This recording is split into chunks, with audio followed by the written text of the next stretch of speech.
If I had to build wealth from zero today, no savings, no connections, no safety net, the first thing I would understand is that most people don't fail because they lack opportunity. They fail because they follow invisible rules they never chose. Society teaches you how to earn, how to spend, how to look successful, but it never teaches you how wealth is actually built from nothing. I've watched people work for decades, wake up early, stay busy, follow advice, and still end up financially anxious. And I've watched a much smaller group start with less, move slower at first, look almost unimpressive from the outside, and quietly pull ahead. The difference wasn't luck, it was rules. Personal rules about money, time, risk, and patience that most people never stop to question. Building wealth from zero today is harder in some ways and easier in others. Harder because competition is global, attention is fractured, and shortcuts are constantly advertised. Easier because leverage exists everywhere if you know where to look. The mistake people make is assuming wealth comes from doing more things. In reality, it comes from doing fewer things extremely well and avoiding a few catastrophic errors that wipe people out before momentum ever has a chance to build. When you start from zero, you don't have margin for error. One bad decision, one emotional move, one ego-driven purchase can set you back years. That's why rules matter more than motivation. Motivation fades. Rules protect you when you're tired, distracted, or emotional. Most people think wealth starts with money. It doesn't. It starts with control. Control over spending, control over time, control over impulses, control over identity. If you can't control those, more income won't save you. I've seen people double their income and still live paycheck to paycheck because their lifestyle expands faster than their discipline. From zero, the goal isn't to look rich. It's to stay alive long enough in the game for compounding to work. That means boring decisions early, uncomfortable restraint, and saying no to things that feel deserved but are actually delays disguised as rewards. Another hard truth is that building wealth today requires thinking in decades, not months. Most people sabotage themselves because they expect visible results too quickly. They start something, don't see progress in 6 months, and assume it's not working. They jump to something new, reset momentum, and repeat the cycle for years. Wealth doesn't announce itself early. It grows quietly while everyone else is distracted. The people who win are usually underestimated for a long time, including by themselves. That's why rules are essential. They give you something to trust when the external feedback is missing. Starting from zero also means accepting that you will be misunderstood. Friends will question why you don't upgrade your lifestyle. Family might think you're being too extreme. Social media will constantly tempt you with comparisons. If your rules depend on approval, you'll break them the moment pressure shows up. The discipline required to build wealth isn't heroic. It's lonely. It's repetitive. It's choosing long-term stability over short-term validation again and again. And the earlier you accept that, the less friction you'll feel internally. One of the biggest lies people believe is that wealth is about intelligence. I've met brilliant people who are financially reckless and average people who are incredibly wealthy because they were consistent. Wealth rewards behavior, not IQ. It rewards patience, restraint, and positioning. It punishes urgency, ego, and impatience. If you're starting from zero, this is good news. It means you don't need to be special. You need to be disciplined. You need to follow rules even when nobody is watching, and especially when nobody is praising you. Another thing I would remind myself starting from nothing is that income and wealth are not the same thing. Income feels powerful because it's visible. Wealth feels boring because it's quiet. Income can disappear overnight. Wealth compounds even when you're asleep. Early on, your job is not to maximize income at any cost. Your job is to convert income into assets without increasing dependency on it. That transition is where most people fail. They upgrade their life instead of upgrading their position. They buy things that create recurring expenses instead of things that create optionality. The final thing to understand before laying out any rules is this: no rule works if you apply it occasionally. Consistency beats intensity every time. You don't need perfect execution. You need repeated execution. Missing once won't ruin you. Quitting will. These rules aren't tricks. They are guardrails. They keep you moving forward when motivation disappears and distractions multiply. In the next part, I'll begin laying out the first of these rules and explain why violating them keeps people stuck, no matter how hard they work or how much they earn. If I had to build wealth from zero today, the first rule I would follow with absolute discipline is this: never let your lifestyle grow faster than your position.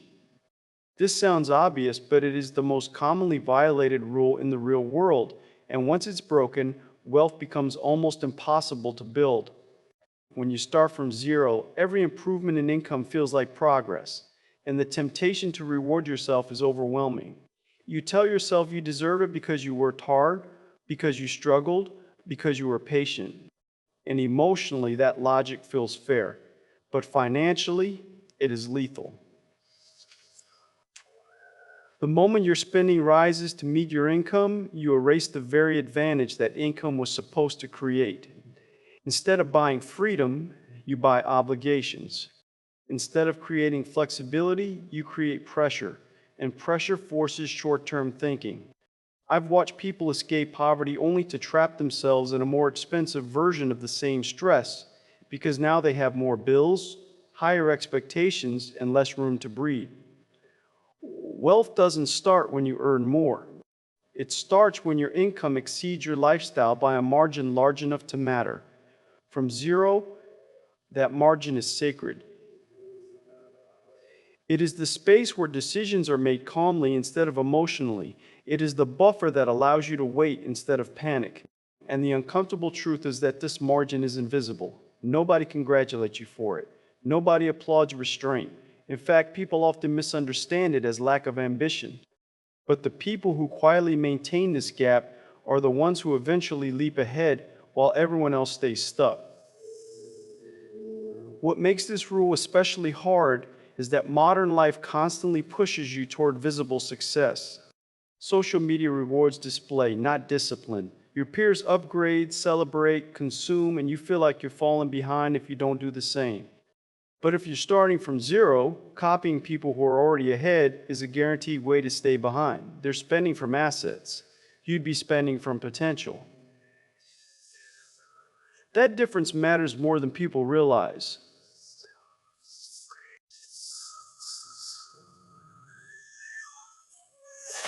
It needs protection. Every unnecessary expense adds fragility. Every fixed cost reduces optionality.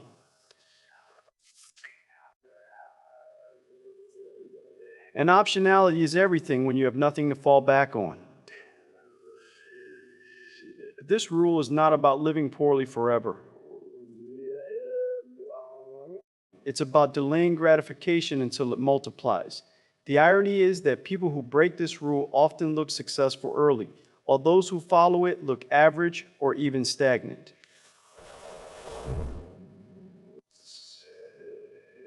But 5 or 10 years later, the roles reverse dramatically.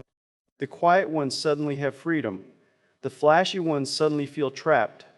The second rule I would follow from zero is to treat income as raw material, not as a finish line. Most people misunderstand income because it's tangible. You can see it, you can measure it, you can compare it. But income by itself doesn't create wealth. In fact, income without structure often becomes a liability. When people earn more without changing how they think, they simply scale their existing habits. A little inefficiency becomes a big inefficiency. A small emotional spending habit becomes a massive leak. That's why income growth alone rarely changes someone's financial trajectory. From zero, income must be captured and redirected intentionally. Every dollar needs a job that serves your future, not just your comfort. Some of it sustains you. Some of it improves your ability to earn more. Some of it builds ownership in things that grow without your constant effort. When income is treated this way, it stops being something you chase and starts being something you deploy. The danger at this stage is emotional attachment to income. When you've struggled, income feels like security. It feels like identity. It feels like proof that you're finally doing something right. And because of that, people often use income to soothe fear instead of building systems that reduce it. They buy nicer things to feel stable. They lock themselves into higher costs to feel successful. But true stability doesn't come from consumption, it comes from leverage. Leverage gives you time. Leverage gives you choice. Leverage gives you the ability to walk away from bad situations. Income that is immediately consumed creates dependence. Income that is partially converted into assets creates independence. That distinction decides whether someone keeps climbing or keeps restarting. If I were starting again, I would force myself to see income as temporary and replaceable, not permanent. Jobs change, markets shift, skills become obsolete. The only thing that lasts is what you build on top of income while it's flowing. That means resisting the urge to emotionally bond with a paycheck. It means preparing for its disappearance even while you're grateful for it. People who do this are not pessimistic, they are prepared. And preparation compounds just like money does. These first two rules form the foundation for everything that follows. Keep your lifestyle smaller than your income and treat income as fuel rather than validation. Break either one and you spend your life running faster just to stay in the same place. Follow them and time begins to work in your favor. You stop being reactive. You stop making decisions from fear. You gain the ability to choose long-term outcomes over short-term relief. That's the quiet power most people never develop because it doesn't feel exciting. But it is exactly what separates people who eventually build wealth from those who always feel one step away from it. The next rules build on this foundation. Without these two in place, they don't work. With them, everything accelerates. In the next part, I'll continue with the next set of rules that determine whether effort turns into compounding progress or endless exhaustion. If I were building wealth from zero today, the third rule I would follow relentlessly is this: never trade long-term leverage for short-term relief. This is where most people permanently fall behind without realizing it. When life gets uncomfortable, when progress feels slow, when pressure builds, people instinctively look for relief. They take the safer job instead of the riskier opportunity that teaches them more. They abandon a skill halfway because it hasn't paid off yet. They choose stability that feels good now over growth that would matter later. From zero, this instinct is understandable, but it is also dangerous. Wealth is built by stacking leverage over time, not by constantly resetting to comfort. Leverage comes in many forms: skills that compound, ownership that scales, networks that expand, and reputation that attracts opportunity. None of these pay immediately. All of them feel inefficient early. That's why most people never commit long enough to benefit. They confuse discomfort with failure. In reality, discomfort is often the sign that leverage is forming. If I were starting again, I would train myself to tolerate delayed payoff, because every time you choose relief over leverage, you're stealing from your future to calm your present. And that debt always comes due. The fourth rule I would follow is to build skills before chasing money, but only skills that compound. This is where people misunderstand advice. They hear invest in yourself and take random courses, collect certifications, and learn things that don't connect to any real economic engine. From zero, time is your most valuable asset, and wasting it on low-leverage skills is just as damaging as wasting money. Compounding skills are skills that increase your future earning ability faster the longer you use them. Communication, sales, problem solving, systems thinking, and the ability to learn quickly all compound because they improve every opportunity you touch. In contrast, narrow technical skills that don't adapt die quietly. If I were starting again, I wouldn't ask, what pays well right now? I would ask, what skill will still matter 10 years from now and amplify everything else I do? Because money follows leverage, and leverage follows skill. The wealthiest people are rarely the best technicians. They are the best multipliers. They can turn effort into systems, ideas into execution, and relationships into opportunity. That doesn't happen by accident. It happens because they invested years into skills that don't show immediate results but quietly reshape their trajectory. What makes this rule difficult is that compounding skills often feel vague. You can't measure them easily. You can't post them online for validation. And in the early stages, they don't separate you dramatically from anyone else. But over time, the gap becomes enormous. Someone who learns to communicate clearly will out-earn someone slightly smarter who can't explain their thinking. Someone who understands systems will outperform someone who just works harder. Someone who can sell ideas will control rooms that others never enter. From zero, these skills are not optional. They are survival tools. They allow you to move across industries, adapt when markets shift, and rebuild faster if something fails.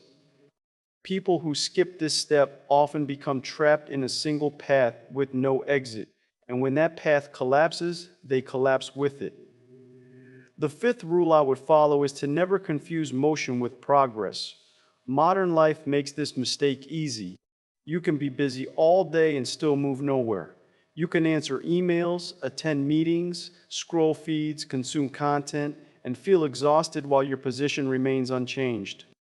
From zero, this is especially dangerous because activity feels productive when results are scarce. But wealth doesn't reward effort evenly. It rewards focused effort in the right direction.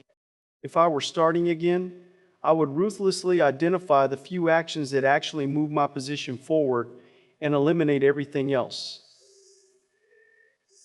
Not because those other things are useless, but because they dilute energy. Progress requires depth. Depth requires saying no to shallow wins. Most people are trapped in cycles of constant motion because it feels safer than committing deeply to one path and risking failure. But shallow work produces shallow results, and shallow results don't compound. This rule also applies to learning. Many people consume endless information but never apply it. They mistake understanding for execution. They feel informed but remain unchanged. From zero, this is fatal. Knowledge that doesn't alter behavior is entertainment. Real learning changes how you decide, what you ignore, and what you prioritize. If I were starting again, I would measure progress not by how much I know, but by how differently I act. Am I making better decisions? Am I reducing mistakes? Am I increasing leverage? If the answer is no, then activity is just noise. These three rules together determine whether effort accumulates or evaporates. Choose leverage over relief. Build skills that compound instead of skills that expire. Replace constant motion with focused progress. Most people violate these rules not because they are lazy, but because they are afraid of standing still long enough to build something real. They want reassurance. They want momentum they can feel immediately. But wealth grows underground before it shows above the surface. The people who understand this don't look impressive early. They look patient. They look boring. They look underestimated. And then one day, they don't. If I were building wealth from zero today, the sixth rule I would follow is to protect my time and attention more aggressively than my money. Because time is the real currency of wealth, and attention is the engine that turns time into progress. And once that engine is damaged, it doesn't matter how motivated you are, you will keep stalling. Most people think wealth is a money problem, but starting from zero shows you the truth. Wealth is first a focus problem. People don't lose their future in one big mistake. They lose it in 1,000 small leaks. 1 hour wasted here, one late night scrolling there, 1 week consumed by drama, 1 month distracted by pointless urgency, and suddenly a year disappears. Then another year, and they don't even notice it happening because they were busy. That is the trap. In 2026 and beyond, distractions aren't accidental, they are engineered. Your phone is designed to pull you away from deep work. Social media is designed to keep you emotionally reactive. News cycles are designed to keep you anxious and outraged. And the most dangerous distractions are the ones that feel productive, like consuming endless content, watching motivational videos, reading threads, collecting advice, and telling yourself you're learning, while nothing in your behavior actually changes. If I were starting again from zero, I would treat my attention like a protected asset. I would guard it with boundaries that other people might not understand. I would stop giving my best mental energy to random demands, pointless conversations, and low value commitments. Because when you're starting from nothing, your edge is not money, it's focus. Focus allows you to learn faster, execute better, build skills, build relationships, build assets, and build momentum. Without focus, even a good plan collapses. I would also accept the harsh truth that people hate admitting. Sometimes you must be willing to disappoint people in order to stop disappointing your future. That means saying no to invitations that steal your weekends, saying no to quick favors that always take longer than promised, saying no to being constantly available, saying no to working for people who drain you and don't respect your time. Some people will call this selfish. It's not. It's survival. You cannot build wealth from zero while living like your time belongs to everyone else. Wealth requires long, uninterrupted stretches of effort, not just intensity for a week, but consistency for years. The kind of work that changes your life is not created in 15-minute fragments between notifications. It's created in deep blocks where you can think, build, and improve without interruption. And I would set my life up so those blocks exist.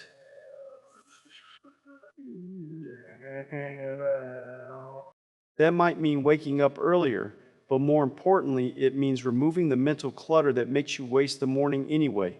It means simplifying your inputs so your outputs can grow. It means choosing a smaller social circle, fewer obligations, fewer random dopamine hits, and more time where your brain is actually yours. Rule 6 is basically this: if you can't control your attention, you can't control your future income, your future decisions, or your future wealth. Now, the seventh and final rule I would follow from zero is to build wealth as a system, not as a goal. Because goals are emotional and systems are structural. And starting from nothing is a long journey that will break any plan based only on motivation. Goals are fine, but they don't tell you what to do on a boring Tuesday when nothing is happening, when you feel tired, when progress is slow, when you're tempted, when life hits you with an unexpected problem. A system tells you, this is how I spend, this is how I learn, this is how I work, this is how I save, this is how I invest, this is how I recover, this is how I make decisions, this is how I track progress. A system is what keeps you moving when you don't feel like it. People who say, I'll start when I feel ready, rarely build wealth, because readiness is a feeling, and feelings are unreliable. Systems are reliable. If I were starting again, I would build a system that runs even when my mood is bad. I would automate what I can, reduce decision fatigue, and create routines that protect me from my weakest moments. Because the real enemy of wealth is not lack of knowledge, it's inconsistency. Most people know what they should do. They just don't do it consistently. They save for 3 months, then stop. They learn a skill for 4 weeks, then quit. They invest once, then panic and sell. They build a habit, then break it when life gets stressful. A system makes consistency easier. It turns discipline into default. It makes doing the right thing the path of least resistance. That's why systems win. They are boring, but wealth is built in boredom, not in excitement. Excitement is where people gamble, overreact, and make emotional decisions. Systems keep you calm and predictable behavior is what creates compounding results over time. Now, to close this properly and fulfill the exact promise of the title, I'll summarize all 7 rules clearly, because this is not about sounding smart, it's about having a framework you can actually follow from zero. Rule 1 is never let your lifestyle grow faster than your position, because early success is fragile, and every unnecessary fixed cost steals your flexibility and forces you into fear-based decisions. Rule 2 is treat income as raw material, not as proof of success, because income is only useful when it is converted into leverage, skills, and assets rather than immediately consumed for comfort and validation. Rule 3 is choose long-term leverage over short-term relief, because relief feels good now, but leverage changes your future, and the people who build wealth are the ones who can tolerate delayed payoff without quitting. Rule 4 is build skills before chasing money, but only skills that compound, because the highest earners over time are not the hardest workers, they are the best multipliers. And compounding skills like communication, sales, problem solving, systems thinking, and fast learning make you valuable in any market. Rule 5 is never confuse motion with progress, because being busy can be a form of avoidance, and wealth requires focused effort on the few actions that actually change your position, not endless activity that makes you tired but keeps you stuck. Rule 6 is protect your time and attention like an asset, because your attention is the engine that produces skill, output, and opportunity. And if you allow it to be shattered by distraction, you will spend years trying without building anything that lasts. Rule 7 is build wealth as a system, not as a goal. Because motivation fades, life gets hard, and systems are what keep you consistent long enough for compounding to take over and turn small disciplined actions into a completely different life. And if you truly follow these 7 rules from zero, you'll notice something powerful happen. You stop needing luck to save you, because you stop creating the conditions that keep resetting you back to nothing. You become stable. You become consistent. You become harder to break. And once you become hard to break, you become hard to stop. That is the real secret of wealth from zero. Not a hack, not a trick, but the ability to stay in the game long enough with the right rules until compounding finally does what it always does for disciplined people. It makes the early struggle look like the price of entry to freedom.